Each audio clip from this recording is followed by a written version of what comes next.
अभी हमने डिस्कस करना है जी न्यूटन लॉ ऑफ ग्रेविटेशन। ये बहुत फंडामेंटल और इम्पोर्टेंट लॉ है in terms of classical mechanics. ठीक है, जैसे कि मैंने पिछले लेक्चर में बताया था कि ये जो न्यूटन का लॉ है ये फाउंडेशन प्रोवाइड करता है in understanding law of gravity या ग्रेविटी को समझने में या अर्थ के बिहेवियर को समझने में। ठीक है, तो न्यूटन का जो लॉ है वो ये कहता है कि everybody in the universe attracts every other body with a force। यानी कि दुनिया में हर चीज, जमीन पे नहीं, जमीन की बात नहीं हो रही, यूनिवर्स यानी कि इस यूनिवर्स में हर चीज दूसरी चीज को अट्रैक्ट कर रही है। यानी कि everybody in the universe attracts every other body with force. कितनी फोर्स के साथ? वो जो फोर्स है वो डायरेक्टली प्रोपोर्शनल है। जो दो चीजें आपस में एक दूसरे को क्या कर रही हैं, अट्रैक्ट कर रही हैं, ऑफ देयर मैसेज के डायरेक्टली प्रोपोर्शनल। जितना मैस होगा ज्यादा, उतनी ज्यादा फोर्स होगी। ठीक है, and inversely proportional to the square of distance between them. और उन दोनों के दरमियान जो फासला है उसके स्क्वायर के इनवर्सली प्रोपोर्शनल है, और उसके स्क्वायर के इनवर्सली प्रोपोर्शनल है। ठीक हो गया। तो ये दो चीजें, मतलब न्यूटन लॉ के मुताबिक दुनिया में हर चीज एक दूसरे को अट्रैक्ट कर रही है। फॉर एग्जांपल हम दो चीजों की मिसाल ले लेते हैं, तो वो दोनों चीजें एक दूसरे को एक फोर्स अट्रैक्ट कर रही हैं। वो जो फोर्स है वो डायरेक्टली प्रोपोर्शनल है दोनों के मैसेज को मल्टीप्लाई कर दो उसके, और इनवर्सली प्रोपोर्शनल है दोनों के दरमियान फासले के स्क्वायर के। ठीक हो गया। और बिटवीन देयर सेंटर, और आपने सेंटर से लेना है फासला। ठीक है, इन पॉइंट से नहीं लेना बल्कि फ्रॉम देयर सेंटर।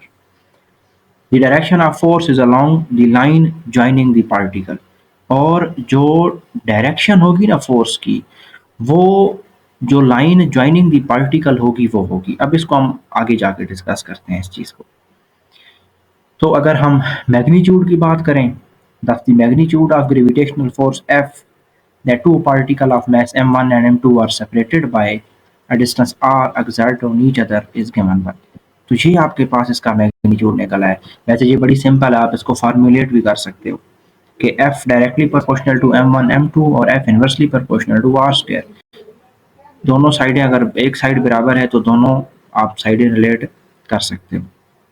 देन आपके पास है F is equal to G m1 m2 over r square. ठीक है, तो ये आपके पास फाइनल निकला है, और यहाँ पे जी आपके पास जो है वो ग्रेविटेशनल कांस्टेंट है। ठीक है, अब यहाँ पे आपने इस सिमेट्री को देखना है कि ये आपके पास दो बॉडीज हैं, एक m1 है और एक आपके पास m2 है। और इस बॉडी को उसने ए का हुआ है और एक बॉडी को उसने पॉइंट बी का हुआ है। यानी कि मैसेज m1 m2 है और पॉइंट्स आपके पास ए और बी हैं। अब इस लॉ के मुताबिक ये वाली बॉडी जो है वो इसको अट्रैक्ट कर रही है, और ये वाली बॉडी जो है वो इसको अट्रैक्ट कर रही है। ठीक है, अब फॉर एन इंस्टेंट हम देखते हैं कि हमारे पास जो ये जो बॉडी है, फॉर एग्जांपल m2 जो है वो m1 को अगर अट्रैक्ट कर रही है तो फोर्स को कैसे रिप्रेजेंट करेंगे? तो यहाँ पे देखें उसको F12 से रिप्रेजेंट करेंगे। यानी कि F12 वो फोर्स है जिससे m2 जो है वो m1 को अट्रैक्ट कर रहा है।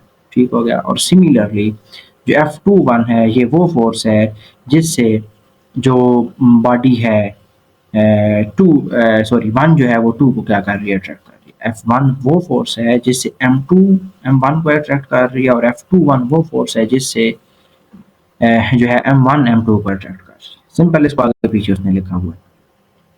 तो इसका रिलेशन अब यहाँ से देखें वही बनेगा जी m1 m2 over r square. अब यहाँ पे नेगेटिव साइन आया जबकि यहाँ पे तो नेगेटिव साइन नहीं है। तो इसकी रीजन ये है कि आपके पास देखें ना, यहाँ पे भी लिखा हुआ है it is clear that f1 and f12 is equal to minus f21। अब यहाँ से आप डायरेक्शन देखें, इसकी डायरेक्शन ये है, इसकी डायरेक्शन ये है, मतलब अपोजिट डायरेक्शन की वजह से यहाँ पे आपके पास साइन आएगा माइनस का। तो ये आपके पास सीन बन गया।